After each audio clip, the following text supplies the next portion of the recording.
Don't you hate it when you're researching a car and you just don't know enough about the buttons, the controls, and the dials, what it can do for you? And don't you hate it when you buy a vehicle from a dealership and they give you the keys and they send you off? But now what are you gonna do? Read the manual. Here's the manual. Well, I'm gonna show you how to use this RAV4 Limited Hybrid. It can also apply to other popular Toyota models or other car models. I'm gonna show you how to use those buttons, those controls, and those dials, so it makes it a little bit easier. First of all, let's talk about what this is. It's a RAV4 Limited Hybrid. Take away the hybrid, you've got a RAV4 Limited. That would give you 203 horsepower, and it would work with a 2.5 liter 4-cylinder engine. But when you combine that with electric motors, then you're gonna get more horsepower than the gasoline version. Actually, if you were to just use this 2.5 liter 4-cylinder engine in this RAV4 Hybrid, it would give you 176 horsepower. This is called hybrid synergy drive. When you work together with the gasoline and the electric motors, it doesn't drive any different. It doesn't maintain itself any different. You still drive it like a regular car, but it gives you 219 horsepower. So that's a lot more, and you'll feel more acceleration, 0 to your top cruising speed, than if you had a RAV4 gasoline version. Let's start with the basics because we don't want to freak you out right away. Like, for example, when you're in reverse, you're going to be hearing a humming or whirring sound like when it backs up. See how close I came to that. But the reason why is because RAV4 hybrids are so quiet, Priuses too, they're so quiet that people walking by, they might not see it or hear it because it's so quiet. So we got to give them some sort of an audio alert.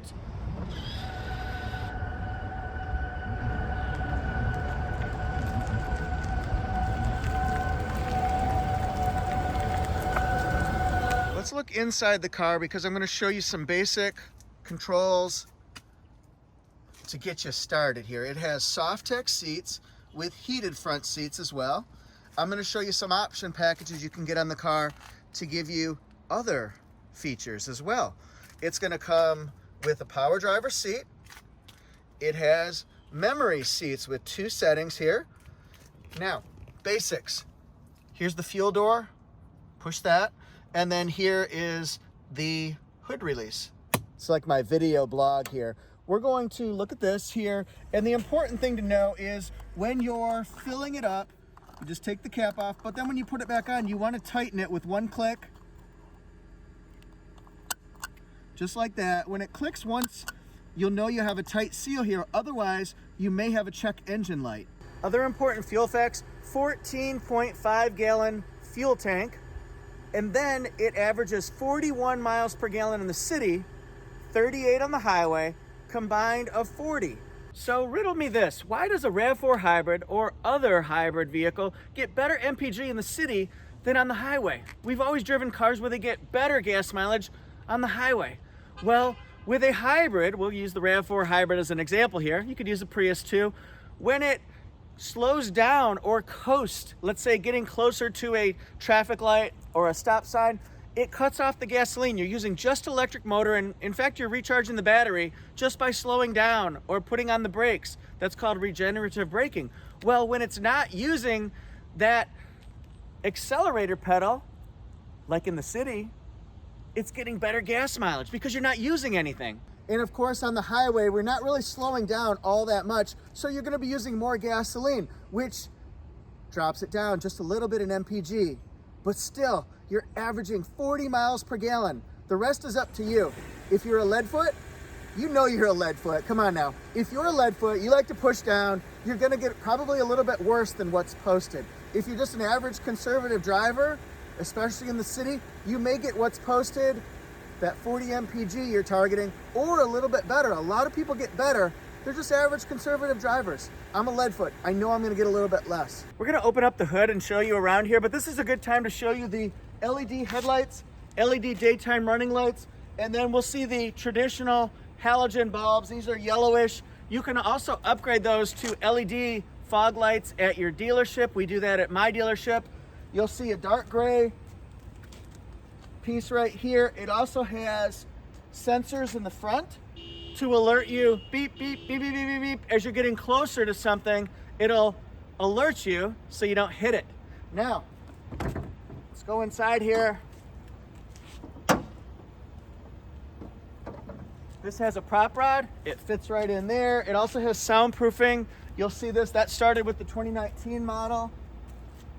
Keeps it a little bit quiet. The job of the engine and the electric motors, their job is to work in combination, in partnership, as a team with each other. And then when you go a little bit faster, it's going to use more gasoline. When you go slower or take your foot off the gas, it's going to use electric power. You'll see the electric motor over here. And then the gasoline right here. If you want to check your oil, right over here, baby. Your RAV4 Limited Hybrid is going to have a power liftgate standard. It can have, with the advanced technology package upgrade that I'll tell you about later, it can have a foot powered, just kick it like a kickball kind of thing. It can have a hands-free activated.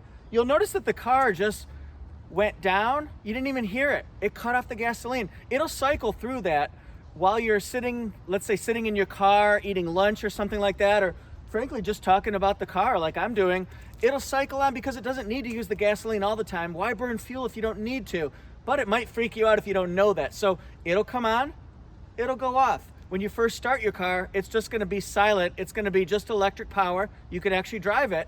Maybe 10 seconds or so, 5 seconds, it'll kick in with the gasoline, or if you hit the accelerator pedal really fast. So hands-free, you can use a keyless entry, or you can hit the little sensor right there. Here's your backup camera. And then you can lower it by pushing this button here. How do you turn that on and off, the power function? You'll use two things. Number one, the multi-information display. That's a fancy word for saying right here behind the steering wheel, information about your vehicle. This is the keypad that you use to scroll through it. So we're gonna go over to settings. So we're gonna go over, right, the settings cogs right here. We're going to scroll down until we get to vehicle settings. I'm going to push this button down. PBD, not PB&J, PBD, power back door. Do we want it off? Just push that button. On, off, on. And all you need to do is push it on and then it works. And then you can change the opening adjustment to the height. See that? For shorter people, you might want it a little bit lower. For tall people, you might want it regular. This is just open, and then this goes all the way up and all the way down. So whichever function you want, I'm going to set it right there. You can also change the volume of that power back door, the beep, just by pushing this button right here. Your car can have an all-weather cargo mat like this one. It can have a tonneau cover. That way you can hide valuables, right like that.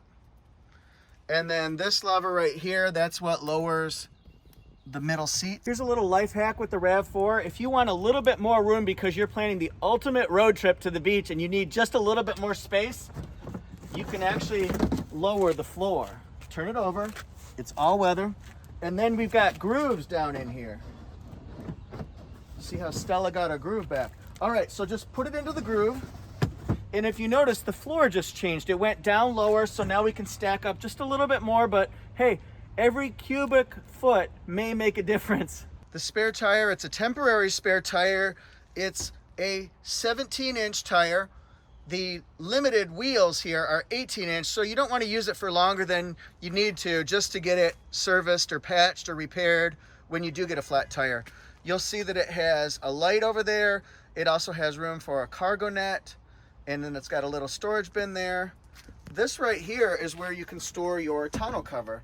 Just pick up the panel there and pick up the panel there, and then it fits all the way across. You can see one of the JBL speakers right here, 11 speakers, 9 locations. It's really good sound. Now the hybrid battery, one reason why people might be nervous to buy a hybrid, a Toyota hybrid, I've heard that battery is so expensive.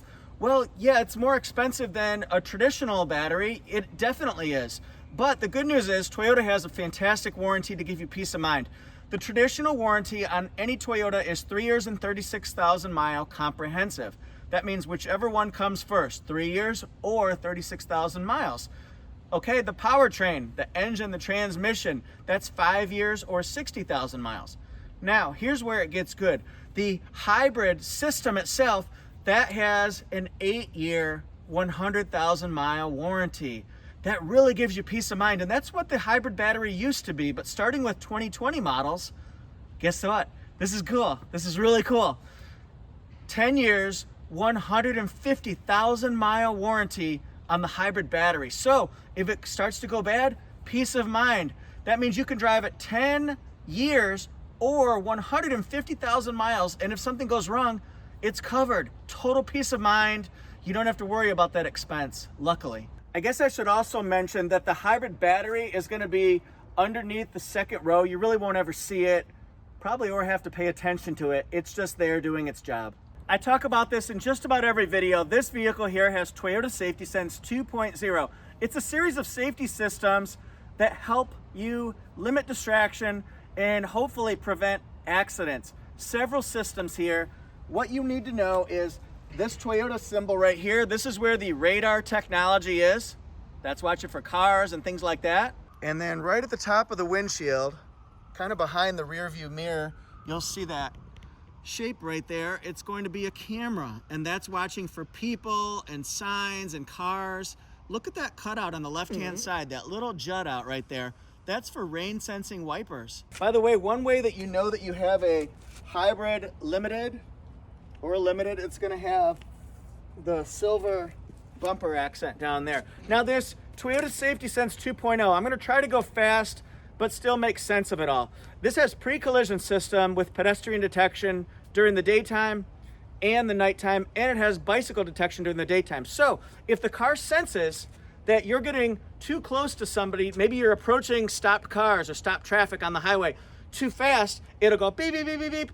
If you don't stop, it's gonna let you stop first. If you don't stop, it'll apply the brakes on its own to hopefully either lessen an accident or prevent an accident, depending on lots of situations. But that's sort of what it does there. Lane departure alert. If you go outside of your lane when you don't mean to, when you mean to, you're gonna turn your turn signal on, because we all know from driver's training, you need to use your turn signal when you're turning, even if there's not anybody else around. That's just what you're supposed to do.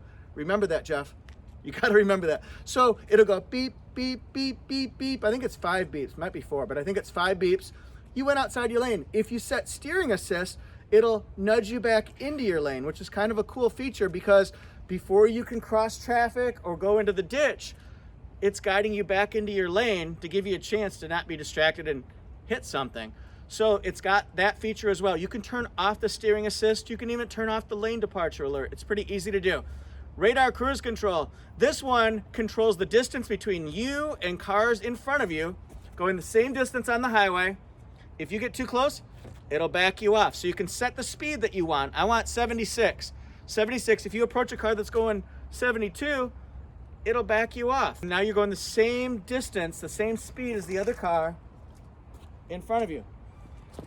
But you can set the distance between you and the car in front of you, either a 3 bars on the multi-information display. That's a wide conservative distance. You want to keep your distance.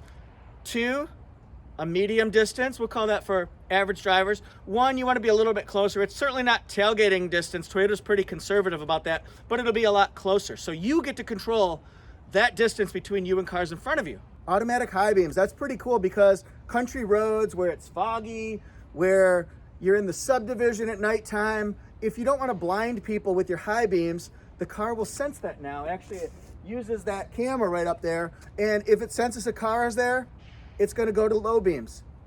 Once the car passes you, it's going to go back to high beams, and it does it on its own. I've tried it, gosh, hundreds of times now, I feel like, because it's been in my car for a long time.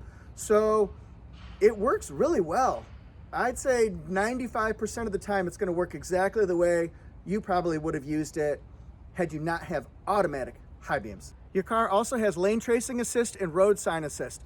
Lane tracing assist piggybacks on a lane departure alert system in that it watches the lines using that camera there. It's going to keep you centered between your lines, whether it's striped or solid, striped, whatever. It's going to watch it. It's going to keep you centered. Where this comes in handy is in tight traffic. If you've got a car in front of you and it can't see the lines, it will actually follow the curve of the car in front of you just to make sure. But I wouldn't have it on in heavier traffic. I just wouldn't do that. But if you're going on a highway and let's say you're just distracted, I mean, yes, we all know there'll be people who comment in this video, you should not pay attention to other things. You should pay attention to the road. Learn what you learned in driving school. Yes, but if you're distracted, let's just say if you're distracted, if you're distracted, it's going to keep you centered in your lane, even if you take your hands off the wheel for about 8 seconds or so, maybe 9, and then it'll alert you, go beep, say, hold the steering wheel, put your hands back on the wheel. If you do it too much, it'll tell you to take a break because it knows you're either sleepy or distracted, but that might help you prevent an accident. I've tried it on the highway. It works. Even going around big curves, it will keep you centered in your lane. Don't try that at home. Kids, don't try that at home. And then road sign assist, that detects 4 different signs: stop signs, do not enter sign, yield sign, and the speed limit indicator sign. Speed limit 45, speed limit 70, speed limit 65, 35, that kind of a thing. So let's say you were looking over there at that deer when you missed the 65 mph sign going by on the highway, or 35 in the city. You missed that the highway changed to 65 or the road changed down from 45 to 35 because you were looking the other way. Well, the car says 35 and you can set it up for an audio tone if you go higher than the speed limit, or a visual tone. It can outline that speed limit indicator that it says right on the display in orange if you're going above it. So you can let yourself know, hey, I'm going more. I don't want to get a ticket and I don't want to be reckless. Now's a good time to tell you about either the car is going to be equipped standard or it's going to have some option packages on it. So I've got a RAV4, there's a 2020 brochure. The 21 brochure is going to be identical to this one. So if you've got a 20 brochure and you're looking to get a 21, hang on to this. Nothing's changed. So we're going to look right here at the specs for a limited hybrid. We've got 2 things here. We've got the window sticker that comes with the car and then the brochure. I'm going to show you stock from factory. Limited all-wheel drive. This one's made in Japan. You can tell because the first letter of the VIN is a J car. Look at the good safety ratings. Really good, actually. Here's the gas mileage I was telling you about. Here's standard equipment from the factory. The left column is always standard. It doesn't matter if you're looking at a Corolla or a Land Cruiser or a 4Runner or a Tacoma or a Camry. Okay, there's the 219 combined horsepower I was telling you about. Here's your safety features, exterior features, comes standard with the moonroof, 8-inch touchscreen. This will do Android Auto, Apple CarPlay, Amazon Alexa, has dual temperature controls, heated front seats, memory seat. There's a lot going on. Digital rear view mirror. Here's the factory MSRP, $36,880. Has a special color because it's Ruby Flare Pearl. Same thing if it was a Blizzard Pearl color or Wind Chill Pearl color on another model like a Camry. It gets delivered to the dealerships across the US. Then this one has some extra options on it. It's got the all-weather floor mats and the all-weather cargo mat so you don't get them muddy. Then we've got paint protection on the door seams, a cable charging package. That's Android cables, Apple cables, all that kind of stuff so you can charge by speed. $39,106. And then here's the brochure that tells us limited hybrid. It's going to say the same thing just in a different format. Look at that electronic on-demand all-wheel drive. I wonder what that does. Look at these drive modes. I wonder what that does. Here we go. You can get the weather package that has heated steering wheel, heated and cooled front seats, rear heated seats, and rain sensing wipers with de-icer function. How about that? The advanced tech package, smart key on all doors. That means the back doors as well. That has hands-free. That's the foot-powered kick motion power liftgate, and bird's eye view camera and Qi wireless charging. You could get adaptive front headlights with auto leveling. So if you go over a railroad track, then you're not going to worry about the lights going ba-boom like that. They just stay level. It also turns the light like this in the direction of the curve. So it helps you see around curves at nighttime a little bit easier. Or you could get the panoramic glass roof, which you need to have the advanced tech package. So if you tell the dealer, I want a standard limited hybrid with just the panoramic roof, you can't do that. You have to get the advanced tech package. Toyota says so.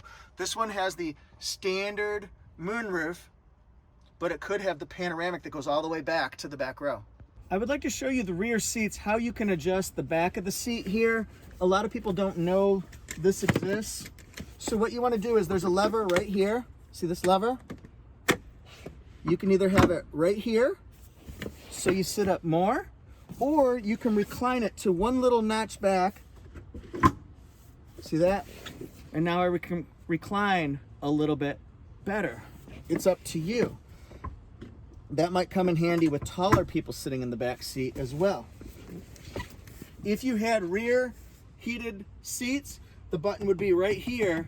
You just see it. I forget if it says heat or rear or something like that. You just push it, and then that'll be heated seats. I find that the RAV4 has a good amount of headroom, leg room, shoulder room, and hip room.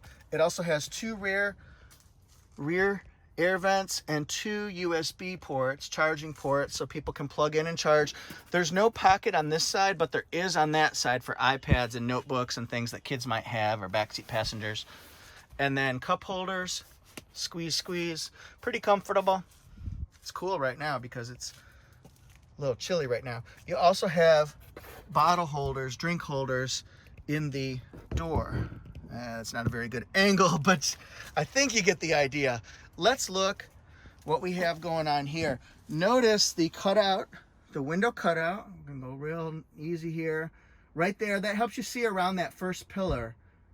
See the JBL speaker as well.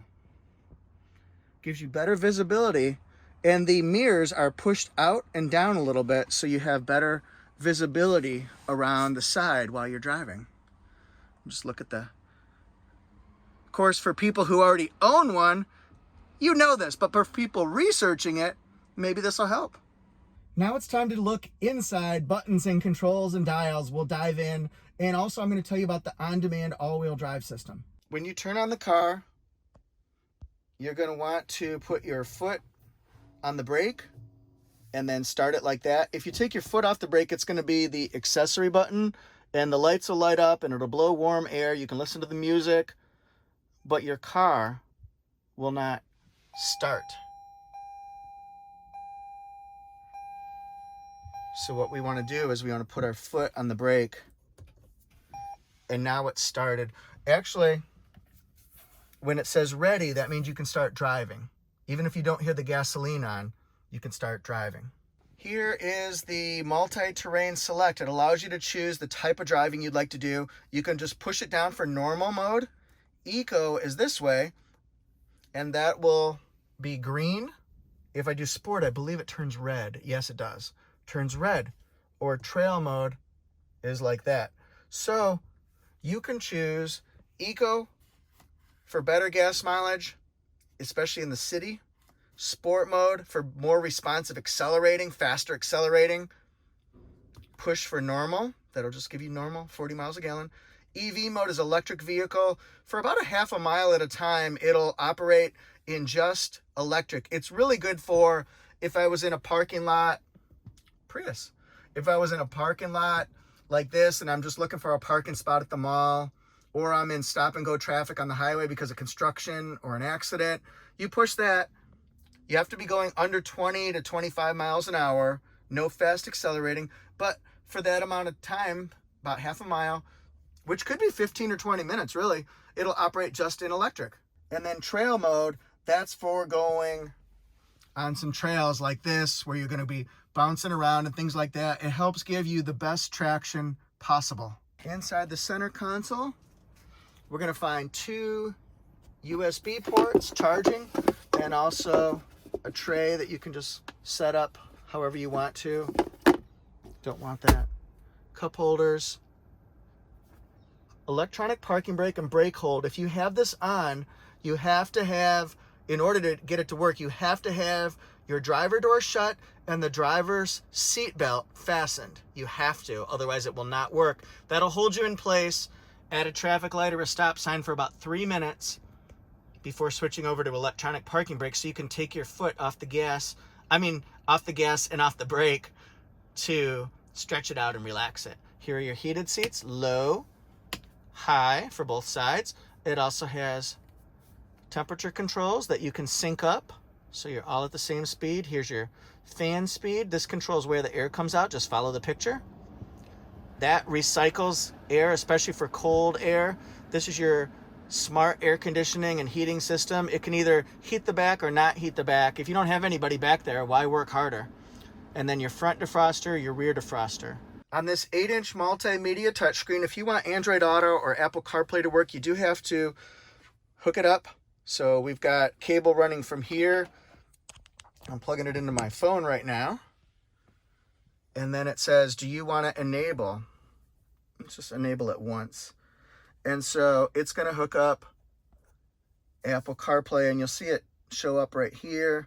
It's going to tell me, this is my Waze. So there's Umstead Park where I film a lot. It could tell me what we've been listening to. Yeah, my wife and I were listening to that yesterday. It can do text messages, and then it can give you popular, common functions or apps that you use on your phone every day. I put on Waze myself, SiriusXM. You can add a lot of different ones to it. The home screen. If you want to adjust the home screen, this is the dynamic navigation. We'll go back to home screen. You can update right from the cloud. There's no map card. If you see, there's no thing that says map. So let's adjust the home screen. We've got 3 settings right now. So let's set up, customize home screen. What do you want to have? What functions?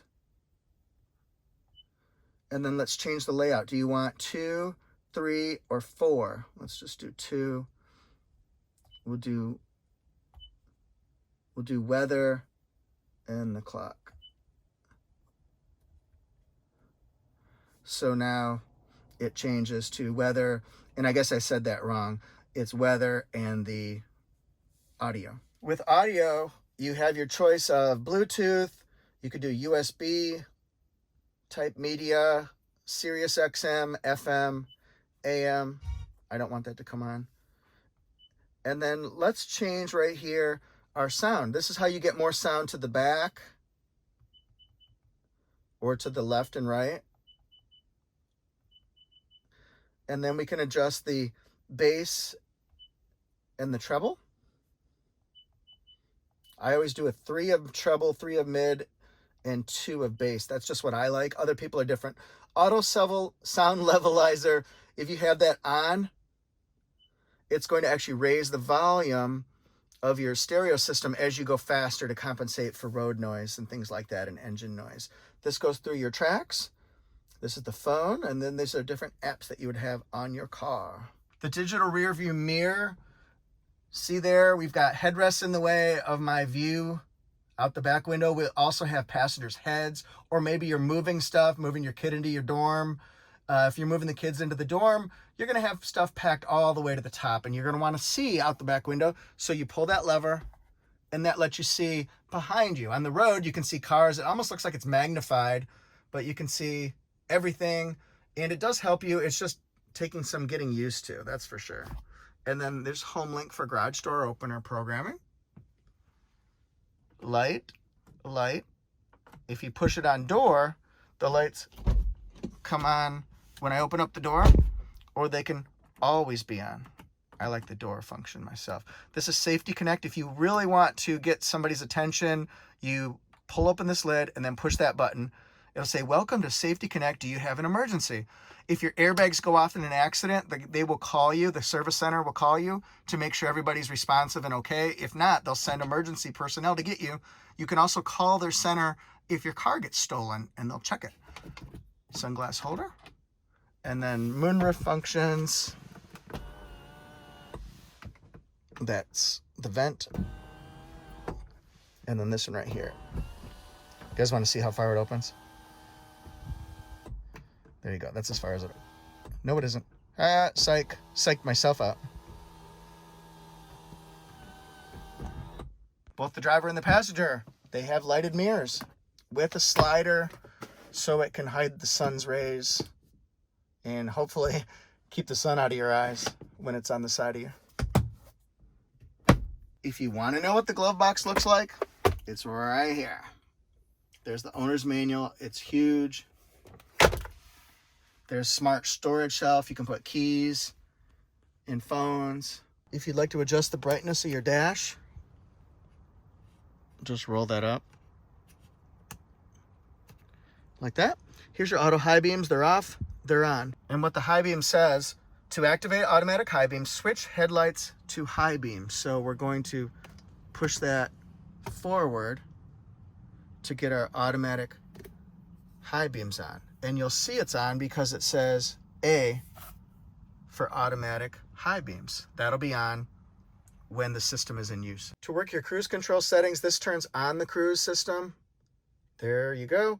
And then this sets your speed. So if you want it set at 72 or 78 or 65, push that. And then you can tweak your speed up and down. If I want to go 78, 79, 80, 81, like that, or 80, 79, 78, 77, then this is your lane departure alert. That's off, it's on. Just like that. Okay, this is your radar cruise control. So you just push this. See the 3-bar setting right there? That means a wide distance.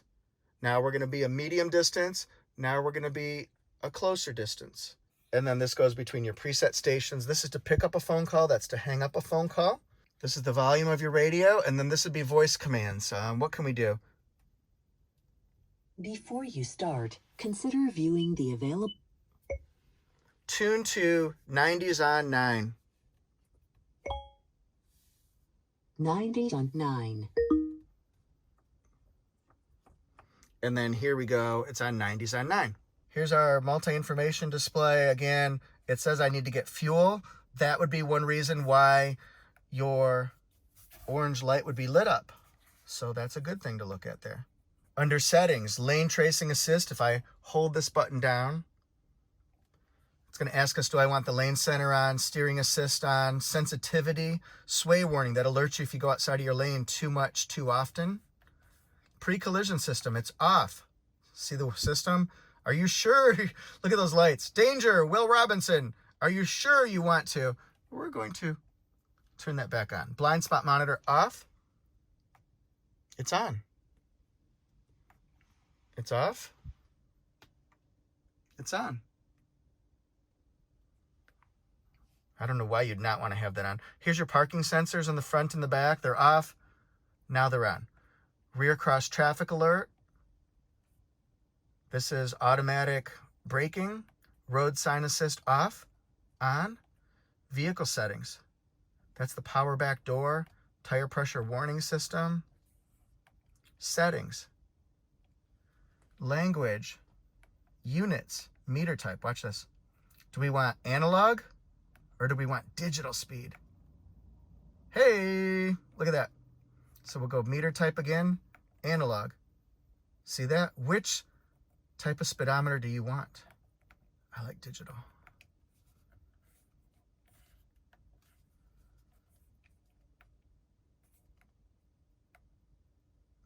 Okay, here we've got our average miles per gallon. I'm just sitting here burning fuel right now. Let's say I want to reset it. Just hold that down. It'll reset it. Distance to empty, 21 miles I can go. Plus it has about 2.5 gallons past that, but don't test it out. When it says low, go get fuel. Here's our compass. Radio. All-wheel drive system. Tells you where the traction or where the grip is going.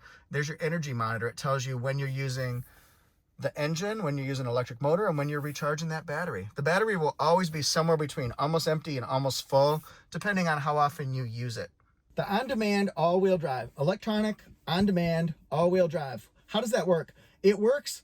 Your car is going to operate like a front-wheel drive vehicle to get the best gas mileage possible until it loses traction. And the car is sensing that instantaneously, automatically, real time. So if you hit ice or snow or mud or sand or big heavy rain, that kind of stuff, then the car can send extra power to the back wheels and then it operates as an all-wheel drive vehicle.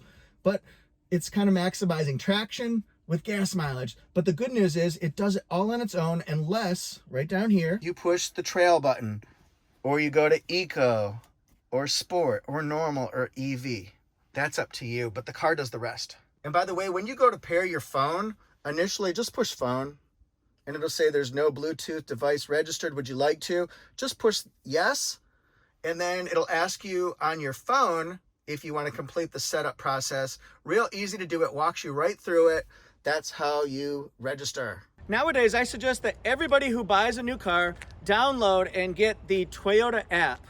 Toyota, just type Toyota app. It'll be Toyota symbol there for your new purchase. That way you can keep track of your car, including if you have Remote Connect. There's a 1-year trial on this car here, and you can use it afterward. I think it's like $8 a month or $80 a year if you pay for the full year. But you can remote start your, hey, people know me.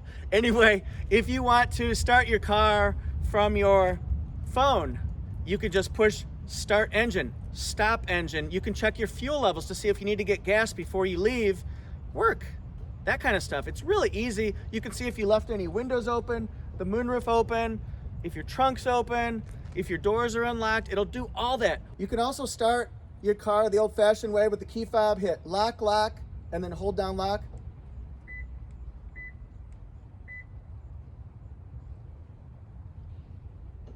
It's going to start flashing. Now, if it was a gasoline version and you had it, the engine's going to start right away. This one here, it's just going to be the electric motor for about 5 or 10 seconds, and then the engine will kick on. But we know it works because I saw the engine lights flashing. Did I say engine lights flashing? That was the dumbest thing I've ever said in my whole life. I'm not cutting it. I'm using it because it shows people on video are not perfect. There are lots of missayings, missteps, fumbles that they cut out to make it look perfect. Probably the most awkward word I've heard in the last few years is outro. You know how every video has an intro? Hey, I'm Jeff, welcome, blah, blah, blah. The outro is what you say at the end, and it's always like, well, what do I say? But anyway, I hope this video helped you learn about buttons and controls and dials and systems and maybe tricks you didn't know about your car. There's a lot more to learn. If you have any more questions about it, write them down in the comment section. Also, write down what you think of the RAV4 Hybrid in general, the Limited, what trim level you own or would like to buy of RAV4 Hybrid. Would you choose a gasoline version? Anyway, here we go. It's time for the plugs. It's time for the plugs. I'm on Dancing with the Stars. This is where I tell you to follow me on other social media platforms, but more importantly, thanks for watching the video. Please subscribe right now. If you think this video helped you, wait until you see the other 740 some videos I have on this channel right here to help you research cars, compare cars, learn about cars after you've bought them, learn how to use individual buttons and controls and dials. Lots of things, step by step, oh baby. You can follow my writing at torquenews.com/Toyota. I'm going to be writing a follow-up on this one. So torquenews.com/Toyota. I write all about the world of Toyota, breaking news, etc. I'm on Instagram. I'd love it if you follow me there. We'll see pictures of this. Toyota Jeff 1. Facebook at Toyota Jeff. I think that's about it. My website is toyotajeff.com. I'm in the process of changing it up right now so it'll be more interactive. I think it'll be a really good forum for people to go. Thank you guys so much. We did it. Victory. See you next time.